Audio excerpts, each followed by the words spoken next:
BestBookBits.com presents The China Study by T. Colin Campbell and Thomas M. Campbell. In The China Study, Dr. T. Colin Campbell details the connection between nutrition and heart disease, diabetes, and cancer. The report also examines the source of nutritional confusion produced by powerful lobbies, government entities, and opportunistic scientists. The New York Times has recognized the study as the Grand Prix of epidemiology and the most comprehensive large study ever undertaken of the relationship between diet and the risk of developing disease. The China Study is not a diet book. Dr. Campbell cuts through the haze of misinformation and delivers an insightful message to anyone living with cancer, diabetes, heart disease, obesity, and those concerned with the effects of aging. The written and audio summary can be found on our website, bestbookbits.com. So without further ado, I bring you the book summary of The China Study. The China Study clearly lays out the current Western diet can be improved to prevent lifestyle disease. We say most important book on nutrition and health. The most comprehensive study of nutrition ever conducted. An overwhelming amount of evidence from renowned scientists shows that eating significantly less animal protein is the most important step in preventing common lifestyle diseases. Conclusion. Saul, who had a good reputation, changed into Paul. In much the same way, T. Colin Campbell, author of the China Study, underwent a major transformation. In the China Study, Campbell summarizes an overwhelming amount of evidence from renowned scientists and shows that eating significantly less animal protein is the most important step in preventing common lifestyle diseases. He also discusses the fact that it is often possible to cure yourself by making changes to your diet. Since the food and pharmaceutical industries have almost unlimited means and actively prevent change toward a healthy diet, evidence of this magnitude is required for the public to have a change of opinion. Business, government, media, and the healthcare system are closely linked. A good fable, a lie, persist forever, but understanding the truth requires the ability to perceive and think. Number 1 is summary. The author Campbell describes quite convincingly how he swore by animal protein as a child and young adult. His dissertation was also based on his conviction that animal protein was of particular importance. He wanted to promote a higher consumption of meat, milk, and eggs as he believed this would help improve people's overall health. For a number of years, the author worked on a related project in the Philippines. During this 10-year project, the main goal was to get children to eat more animal protein. One of the ways they did this was to establish self-help education centers. Then he discovered that children who ate the highest protein diets were the ones most likely to get liver cancer. The author then found out that rat experiments conducted in India had come to the same conclusion, but the results were considered implausible. However, his team came to the same results with experiments using transgenic mice. It is not genes that are deciding factor of whether a person falls victim to one of the 10 leading causes of death. Instead, it is what they eat. It is what they eat. This was a defining moment for Campbell. The tests carried out by his team over a period of 27 years were funded by major national institutions and verified a second time by some of the best scientific journals. The results were shocking for scientists. A low-protein diet inhibited the development of cancer caused by aflatoxin. This type of diet also inhibited any existing cancer growth. Some proteins did not promote cancer. However, casein, which makes up 87% of protein in cow's milk, promoted all stages of cancer growth. Plants, on the other hand, delivered safe proteins.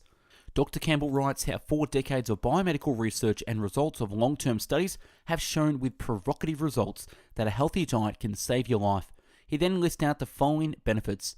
Dietary change can enable diabetic patients to go off their medication. Heart disease can be reversed with a diet alone.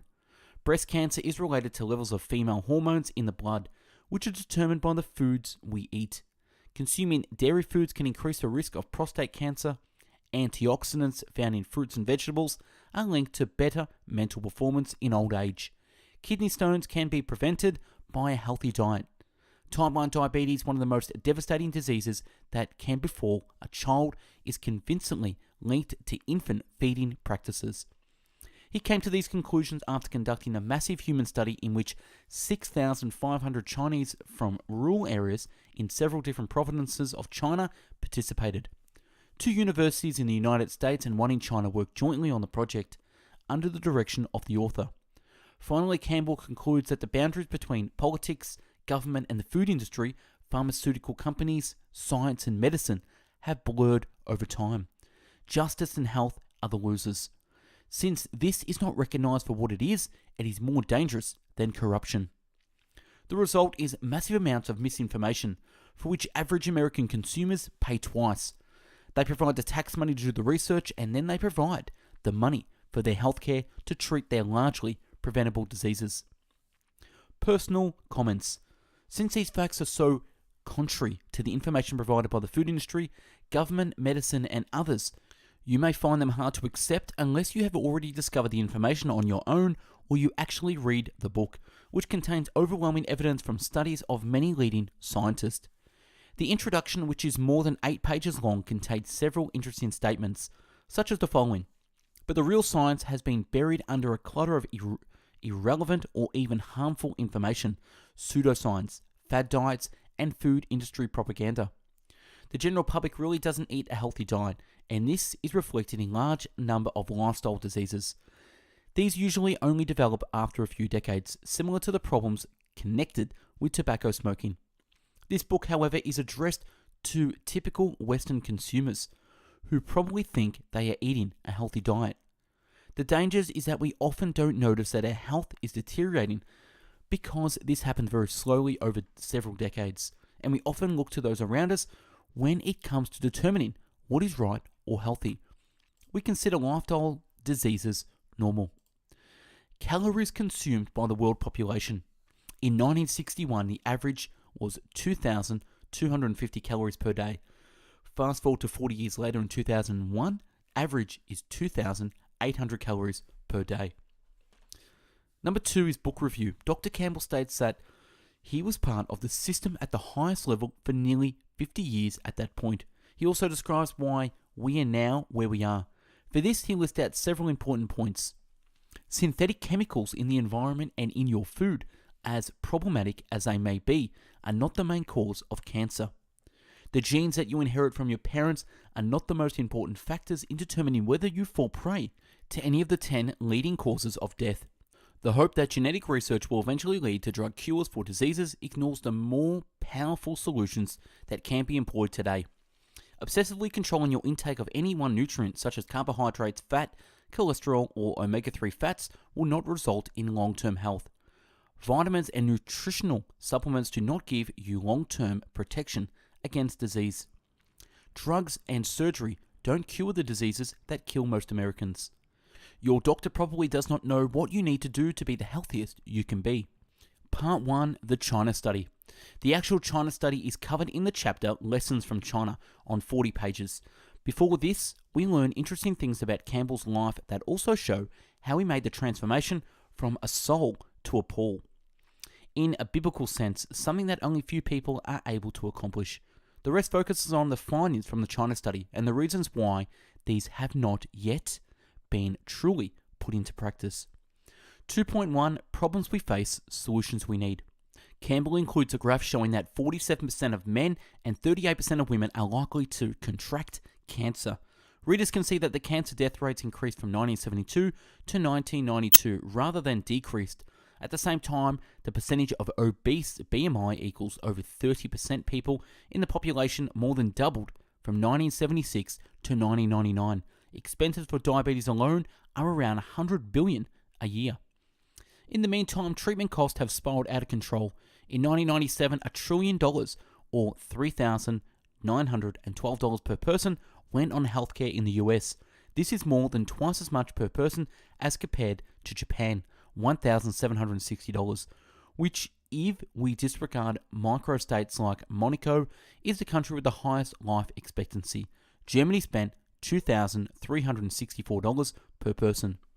OECD data from 2009 shows that the healthcare cost increased to $7,290 per person in the US, $3,588 in Germany, $3,763 in Austria, and $4,417 in Switzerland. These costs also rose considerably based on gross national income. See also GDP and GNP, and in 2009 were at 16% of the GDP in the United States. The US in particular is expecting more rapid rises in healthcare cost. Dr. T. Colin Campbell writes, I did not begin with preconceived ideas, philosophical or otherwise, to prove the worthiness of plant-based diets. I started at the opposite end of the spectrum as a meat-loving dairy farmer in my personal life and an establishment scientist in my professional life. I even used to laminate my views of vegetarianism as I taught nutritional biochemistry to pre-med students. Campbell explains how the findings from these studies were met with resistance. Since many medical professionals are not familiar with the subject, they either have difficulty accepting the following statement or can't accept it at all. Additionally, impressive evidence now exists to show that advanced heart disease, relatively advanced cancers of certain types, diabetes, and a few other degenerative diseases can be reversed by diet. I frequently hear doctors and sick people making the excuse that certain diseases are the result of genetics. Of course, genetic predisposition is an important factor, but the following statement is also true. We now know that we can largely avoid these genetic diseases even though we may harbor the gene or genes that are responsible for the disease. 2.2. A host of protein. Nitrogen-containing protein has been considered the most sacred of all nutrients since it was discovered by Dutch chemist Judas Jonas Mulder in 1839. The word proteos even means the prime importance. In the 19th century, protein was considered tantamount to meat or foods of animal origin. This myth still exists even among physicians. German psychologist Carl von Voigt, 1831 to 1908, discovered that humans need 48.5 grams of protein, but still recommended 118 grams per day. He thought that too much of a good thing didn't exist. What a setback this caused because of his ignorance of the fundamental laws of nature. It makes sense, then, that the West tries to help starving people in developing countries primarily by providing them with protein sources. The author describes how Professor Charlie Ingle, 1912 to 2007, actually Reuben W. Ingle, the head of the Department of Biochemistry and Nutrition at Virginia Tech at the time, recruited him in 1967 to work on the Mothercraft project in the Philippines. On a flight, Campbell happened to meet a former colleague from MIT, Professor Paul Newbern, who was studying the relationship between diet and cancer at the time. He vehemently denied that there was any relationship between the two and believed that the opposite was true. The author explains how different the process of establishing scientific proof is in the areas of physics, medicine, and medical research. The China study utilized more than 8,000 statistically significant correlations. The statistical significance is also of importance. If an investigation proves that the probability of 95% that chance didn't play a role, the result is significant, and at 99%, it is highly statistically significant. Known mechanisms of action, the results of other studies are capable of strengthening the reliability of a result or decreasing it. Meta-analysis of a variety of studies may potentially improve certainty. 2.3. Turning off cancer. The author describes how Americans react with panic to any report about carcinogens. He gives the example of how it was used to be common practice to routinely spray a chemical that was used as a growth regulator. Campbell then lists out other carcinogenic substances as DDT, nitrates, and artificial sweeteners. Campbell then describes the three stages of cancer: carcinogenesis, initiation for lipoid pre-oxidation, as well promotion and progression. Another term for progression is metastasis. He includes a chart that clearly illustrates the 4 steps of initiation with aflatoxin. Aflatoxin enters a liver cell. It gets metabolized by an enzyme and converted into a dangerous product, which attacks the cell's DNA. Sometimes the cell multiplies before the damaged DNA gets repaired, and then permanently damaged, cancerous cells arise.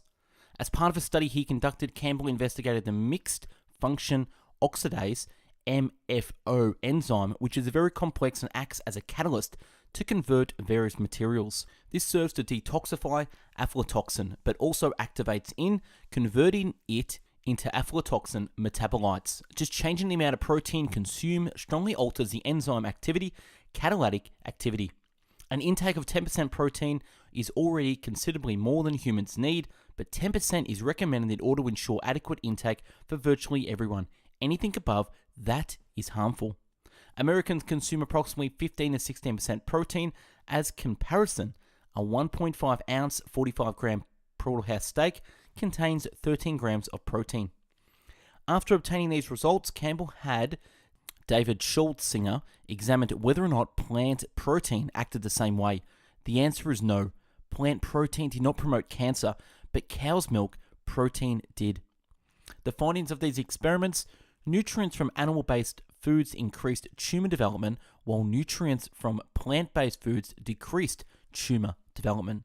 Another group researching breast cancer and different carcinogens came to the same conclusion. 2.4 Lessons from China. In 1983, the Premier of China, Duen Lai, 1898 to 1976, was diagnosed with cancer. That is why he initiated a national-wide survey on the occurrence of 12 types of cancer in more than 2,400 Chinese counties and 880 million, 96% of their inhabitants. This is how the most ambitious biomedical project ever came into being, one with 650,000 employees. The result of the project was a map that showed how cancer rates differed greatly according to the area and lifestyle. Some counties had over 100 times the rate of cancer incidence than others. In the US, the ratio is only 1 in 3 from one state to the next. Overall, there were significantly fewer cancer cases in China than in the USA. Difference in intake between China and the USA: 14.5 total fat percentage of calories versus 36 to 38 in America. 33 dietary fiber grams per day versus 12. 64 total protein grams per day versus 91. 0.8 animal protein percent of calories versus 10 to 11% animal protein in America. 34 milligrams per day of total iron versus 18. Campbell writes, "I have never pursued health hoping for immortality. Good health is about being able to fully enjoy the time we do have. It is about being as functional as possible throughout our entire lives and avoiding crippling, painful, and lengthy battles with disease." Age-standardized comparisons of causes of death between industrialized countries and other countries show that the coronary heart disease and breast cancer occur much more frequently in Western countries. The author calls these Western diseases, diseases of affluence and diseases of nutritional extravagance. Finally, Campbell addresses the importance of dietary fiber, which is found exclusively in plant-based foods. Fiber consists of highly complex carbohydrate molecules. It binds water and also attracts harmful chemical substances, similar to sticky tape. It reduces the caloric density of our food and creates a feeling of satiety. Finally, the author discusses the importance of many colors of fruit that come from antioxidants and their importance for our health. Campbell describes the relationship and reasons why plants in particular need to contain a great deal of antioxidants and how that affects us. Other problems that become evident during the studies were malnutrition, plant-based diets with insufficient variety and inadequate quantity, parasitic diseases, childhood diseases, and tuberculosis, and this with a poor healthcare system. Chronic infection with hepatitis B virus, HBV in particular, was something that occurred often. In some areas, half the people had a chronic infection compared with 0.2 to 0.3% in the US. Liver cancer was therefore very common, but this again was mostly in areas with high casein or meat consumption, just like in animal experiments. He's finding casein and very likely all animal proteins may be the most relevant cancer-causing substances that we consume. Part 2, Diseases of Affluence. In this part of the book, we learn specifics about individual diseases of affluence, which are also called lifestyle diseases. These diseases triggered by lifestyle, behavior, and environmental factors that are prevalent in the industrialized countries. The positive aspects of our current civilization, as far as health is concerned, are improved hygiene, medical advances in disease prevention, e.g. vaccinations, treatment possibilities, e.g. antibiotics, and a secure food supply. 2.5 Broken hearts. Campbell tells the reader that 3,000 Americans suffer a heart attack each day. 3,000 Americans suffer a heart attack each day. This is about the same number of people who died in September 11, 2001 attack on the World Trade Center. We then read important details about the Friend Manningham heart study. It showed, for example, that men with cholesterol levels above 244 milligrams suffered 3 times more heart attacks than men with values below 210 milligrams. It was determined that eating plant protein was ever greater power to lower cholesterol levels than reducing fat or cholesterol intake. Despite these findings, the battle between representatives of the status quo and the representatives of prevention through nutrition educational continue. Surgery and drugs are used and considered important, but what about prevention? For decades, the establishment refused to accept any evidence about the effectiveness of diet changes and went so far as to negate it. Campbell points out that 35% of all heart attacks happen to Americans with a cholesterol level between 150 and 200 milligrams. This means that 65% had levels higher than 200 milligrams or 5.2 mmol and above. A truly safe cholesterol level is below 150 milligrams or 3.9 mmol. The total fat intake should be no more than 10% of total calories. 2.6 Obesity. The next problem with our Western diet is that it causes us to gain weight. A person with a BMI greater than 25 is considered overweight, and with a BMI greater than 30, obese.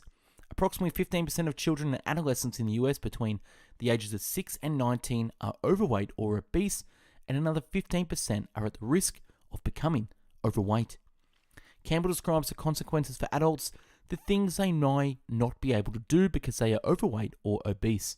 He also points out that the medical care costs related to obesity came to $70 billion in 1999 and rose to $100 billion by 2002, just 3 years later.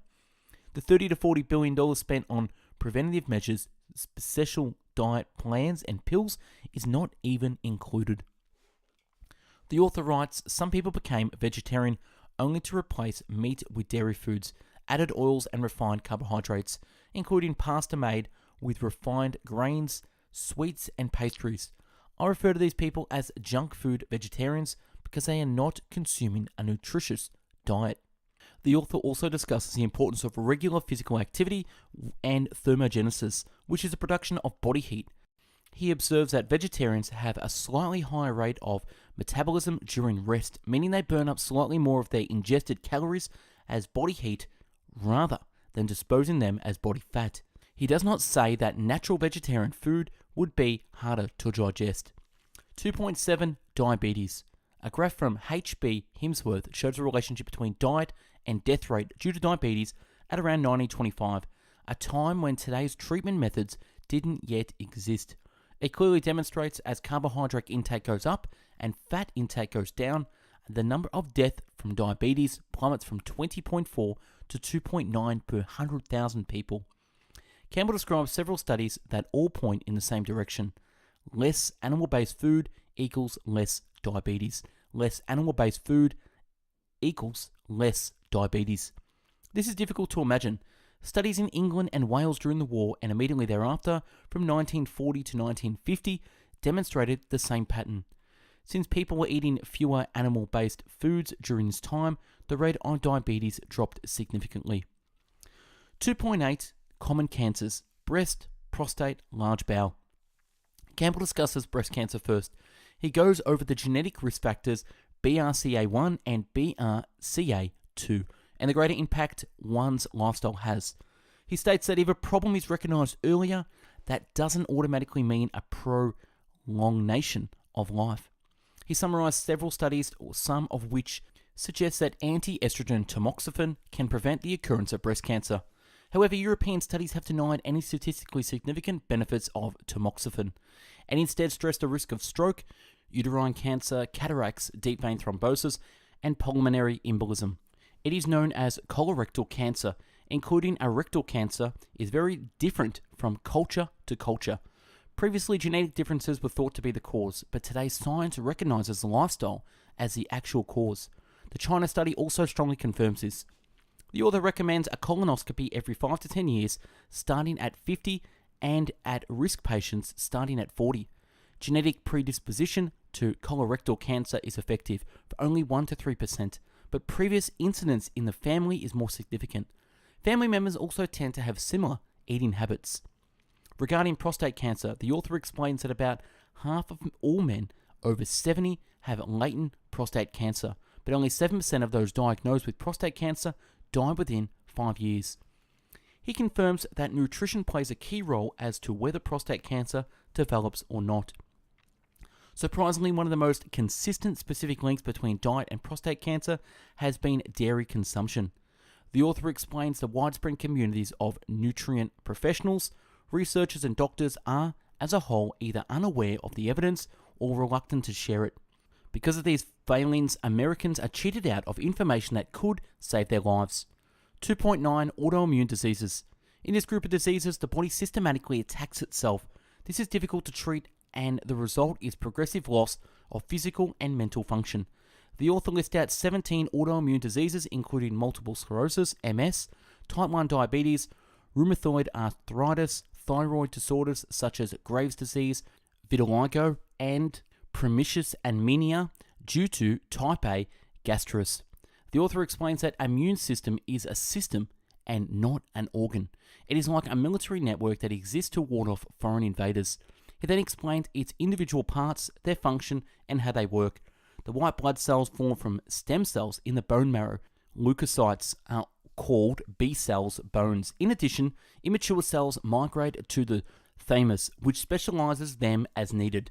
These are called T helper cells. Foreign invaders such as viruses and bacteria are protein molecules called antigens. The body develops the kind of mirror image protein that fits perfectly onto the antigen and destroys it. The mirror image protein is called a receptor protein.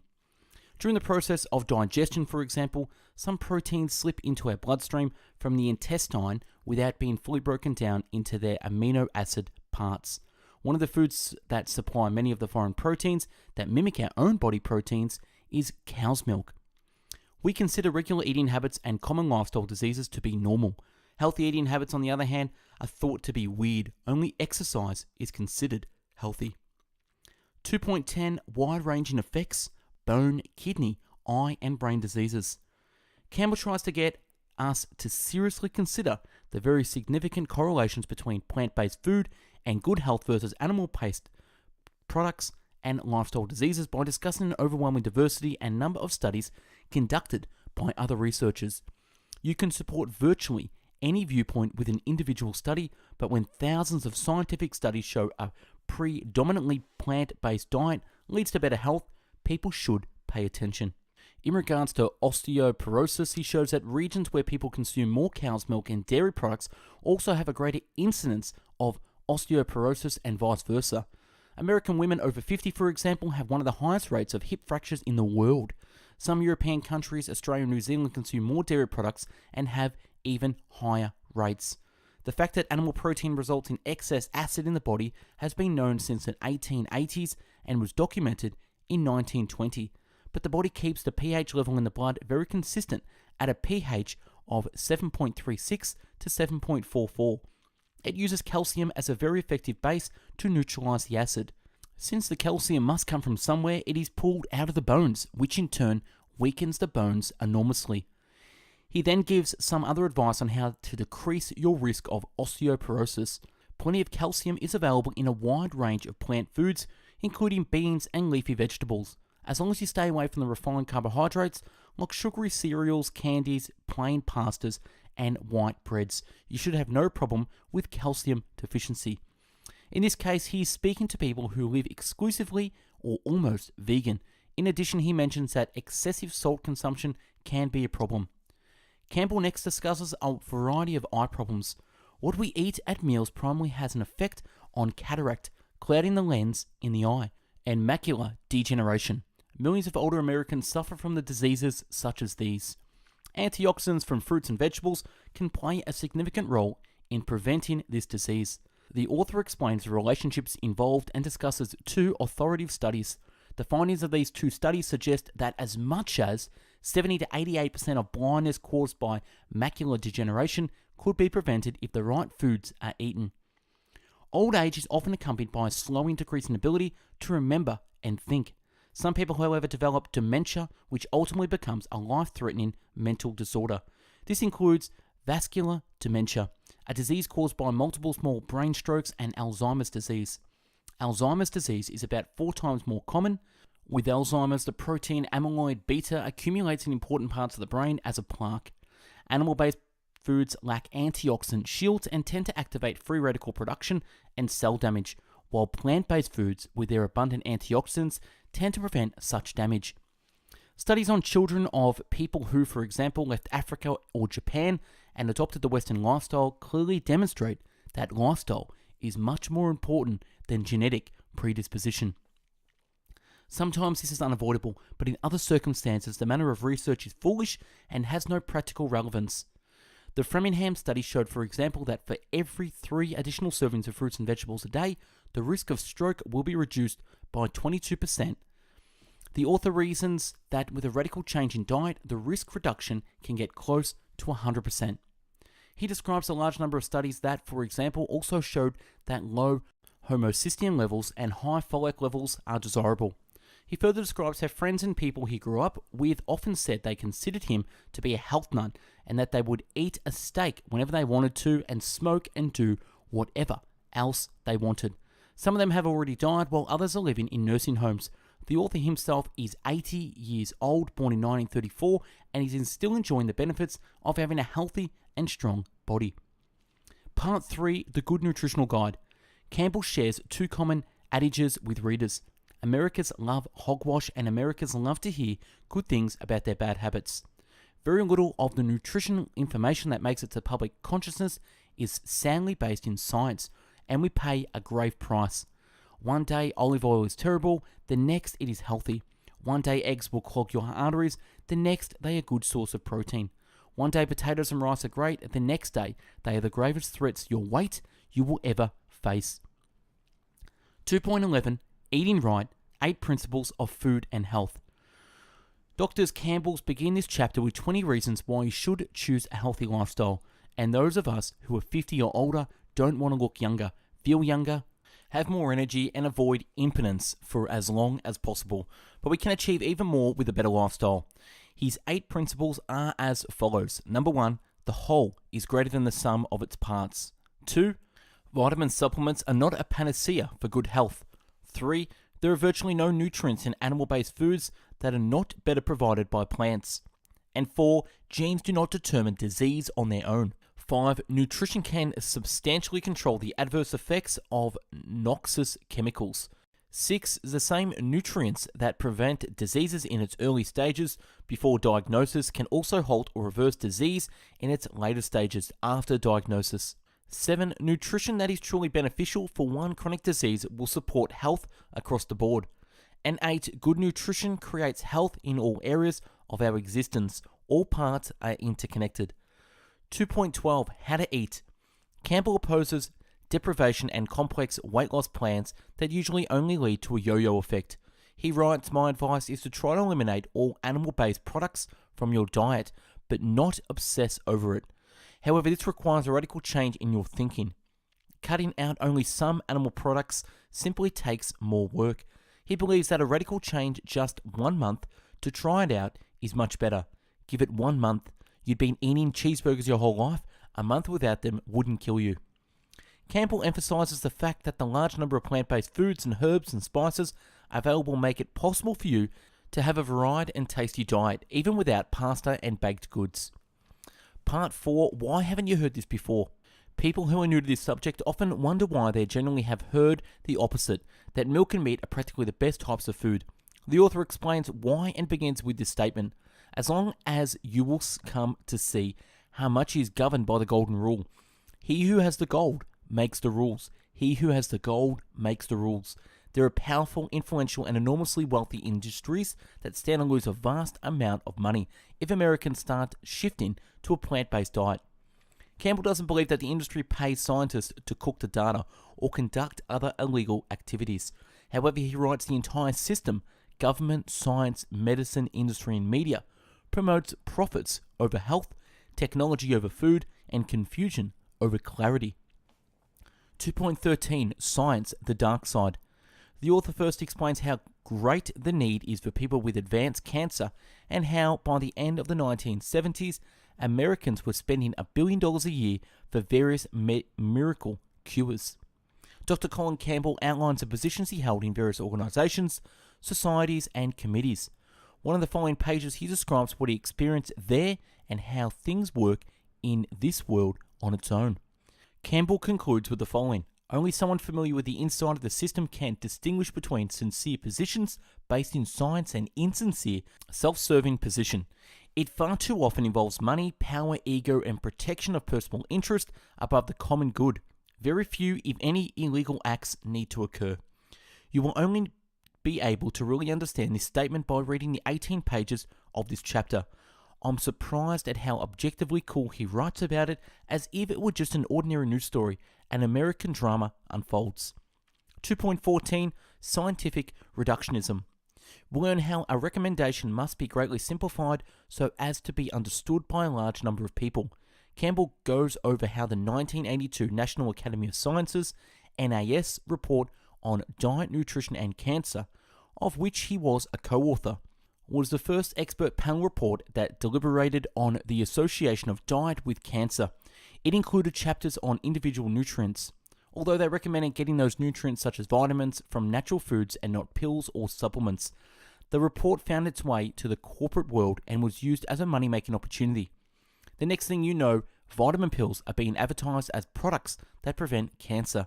As an example, Campbell describes a product called Healthy Greens, which is a multivitamin supplement on vitamin A, C, and E, beta-carotene, selenium, and a minuscule half gram of dehydrated vegetables. He then discusses a study that started in 1976, which had enrolled 120,000 nurses to investigate the relationship between various diseases and oral contraceptives, post-menopausal hormones, cigarettes, and other factors such as hair dyes. Beginning in 1980, Professor Willett added a dietary questionnaire to the study, and 4 years later, in 1984, expanded the dietary questionnaire to include more food items. This expanded dietary questionnaire was mailed to nurses again in 1986 and 1990. The study had serious flaws, and as a result, false conclusions were drawn. Such studies that attempted to isolate just one substance don't reveal the whole truth, but the China study does indeed cover the full spectrum. Campbell shows a number of false conclusions from studies he had criticized. Just one example, we found no evidence that lower intake of total fat or specific major types of fat were associated with decreased risk of breast cancer. Of course, a study like this would come to such a conclusion, and it cost more than $100 million to boot. The author then exposes the conflicts he had encountered by publishing his correspondence. Dr. Hugh and Dr. Willett, in personal conversation, Willett said to him, "You may be right, Colin, but people don't want to go there." 2.15 The Science of Industry.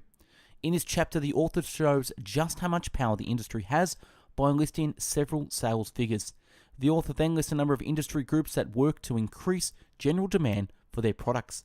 The most powerful among them have yearly budgets in hundreds of millions of dollars. 2.16 Government. Is it for the people? Expert government panels have said it. The Surgeon General has said it, and the academic scientists have said it. More people die because of the way they eat than by tobacco use, accidents, or any other lifestyle or environmental factor. The author explains how the government acts in practice. He shows the nonsense that occurs by providing various examples from a report issued 2002 by the Food and Nutrition Board, FNB, part of the Institute of Medicine, IOM. To meet the body's daily energy and nutritional needs while maximizing risk for chronic disease, adults should get 45% to 65% of calories from carbohydrates, 20 to 35% from fat, and 10 to 35% from protein. Added sugars should comprise no more than 25% of total calories consumed. Added sugars are those incorporated into food and beverages during production. Campbell then gives several other examples of ways that individuals and committees are connected to the food industry and how this affects the public. He writes that the Food and Nutrition Board report discussed above sets us back by years. The author also describes a positive example in which Dr. Antonio Demas' food in elementary education program was incorporated into 300 school lunch and behavioral rehabilitation programs around the United States. Her program, which is entirely plant-based, is total opposite of the government requirement that schools have to offer cow's milk and rely mostly on inventory of animal-based products. 2.17 Big Medicine. Whose health are they protecting? The author asked the question, so why doesn't the medical system take nutrition seriously? 4 words: money, ego, power, and control.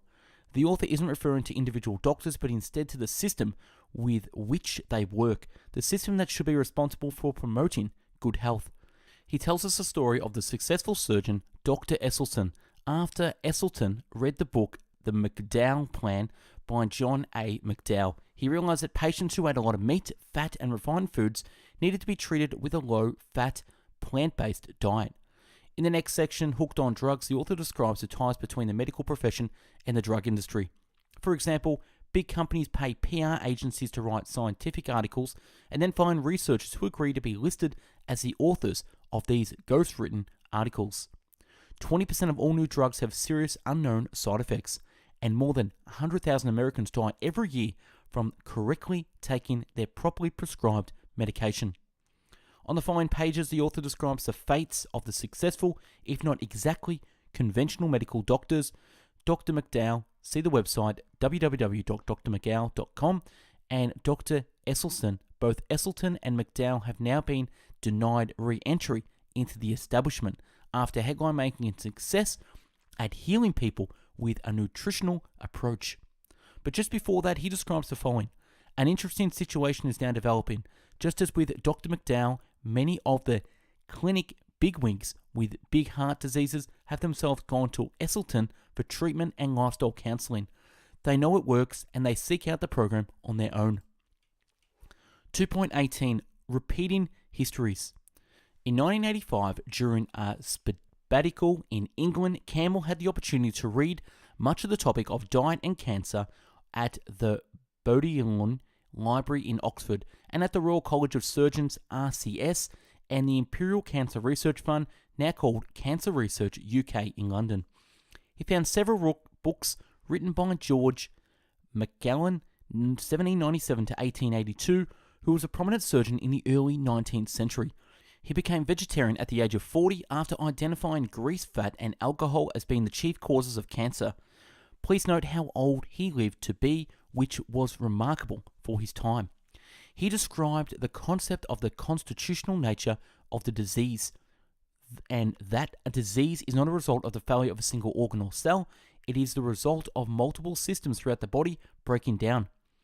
Plato and Socrates knew that 2,500 years ago. Macmillan describes a conversation between them and Glaucon. Glaucon's argument seemed particularly interesting. Frederick L. Hoffman, who was the instrumental in founding the American Cancer Society, also knew that diet was the way to prevent and treat disease. Diet was the way to prevent and treat disease. The author again lists out a number of facts and demonstrates how unhealthy most Americans are. To this end, they present 15 impressive statistics on the state of the population. Europe is currently heading in the same direction. Number 3, about the book. The author lists out his numerous works and extraordinary awards may seem a bit arrogant to some readers. However, there are so many experts and charlatans in the field of nutrition that it is necessary for him to list out his qualifications. How else would readers be able to evaluate this new and impressive evidence?